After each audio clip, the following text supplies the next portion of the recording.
The most famous thing about astrology was chosen by a newspaper editor with a deadline, not by an astrologer, and not for any reason to do with astrology.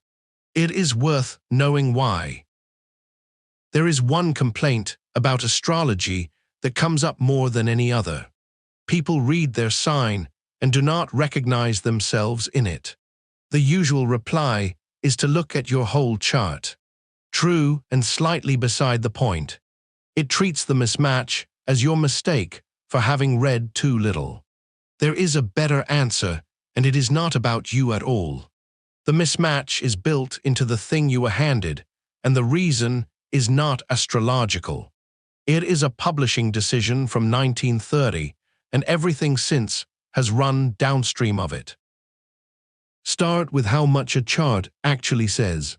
10 bodies, each of them placed in a sign, and each of them placed in a house. That is 20 statements.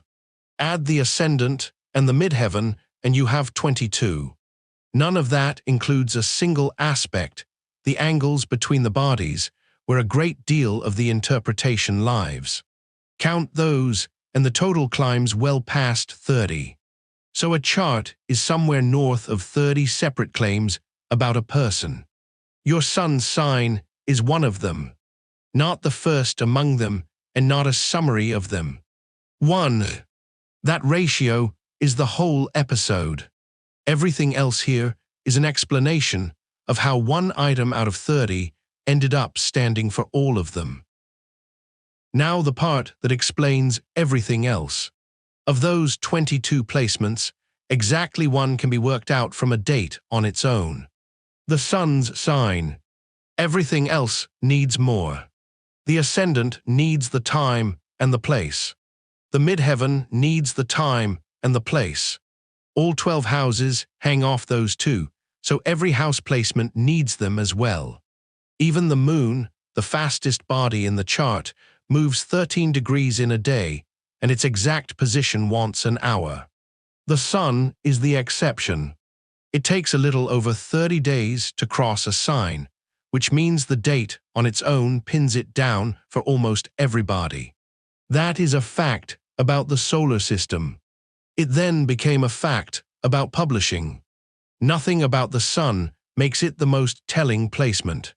What makes it special is that it is the only one you can look up without asking anybody anything. On the 21st of August, 1930, Princess Margaret was born. 3 days later, the Sunday Express ran a piece about her future. The editor, John Gordon, had wanted Chero, the best-known astrologer in Britain at the time. Chero was not available, so the job went to his assistant, a man called Richard Naylor.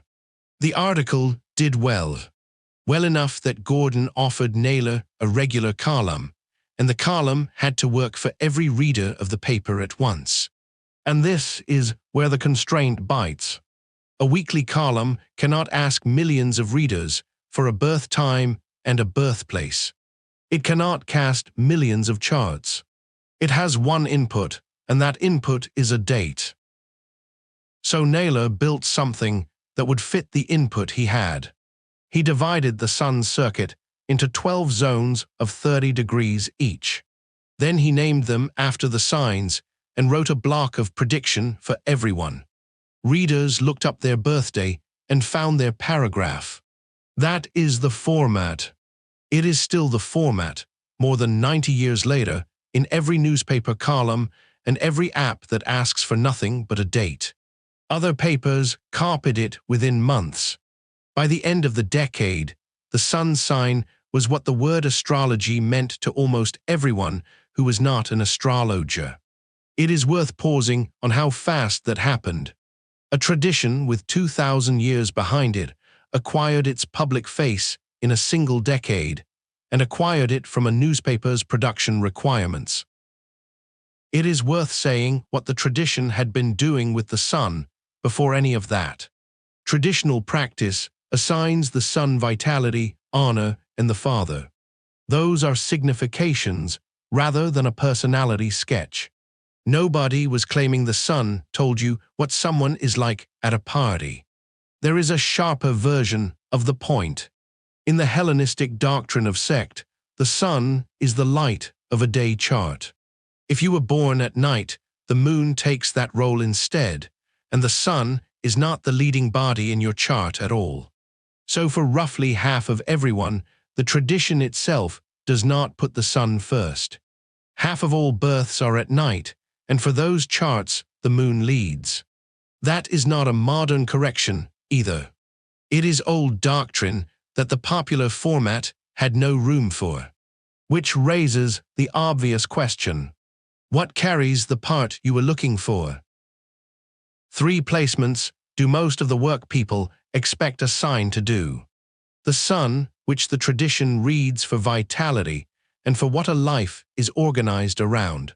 The moon, read for the inner weather, habit, need, the part of someone that is not on display.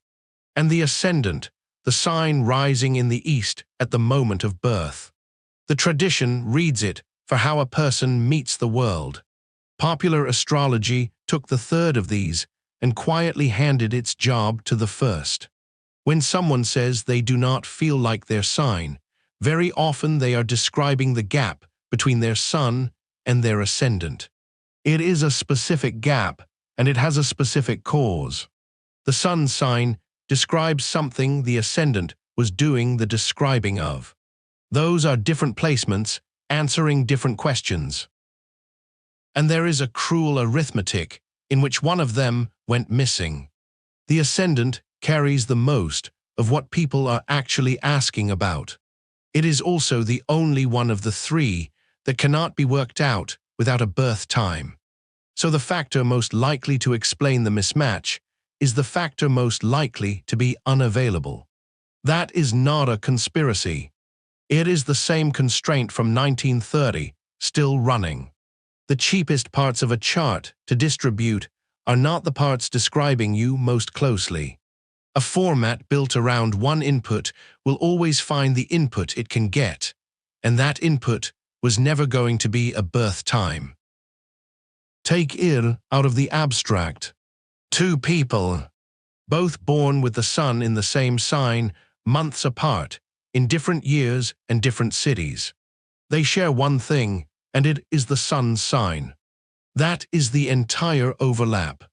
Different moon, different ascendant, so a different first house, so a different sign on every one of the 12 houses.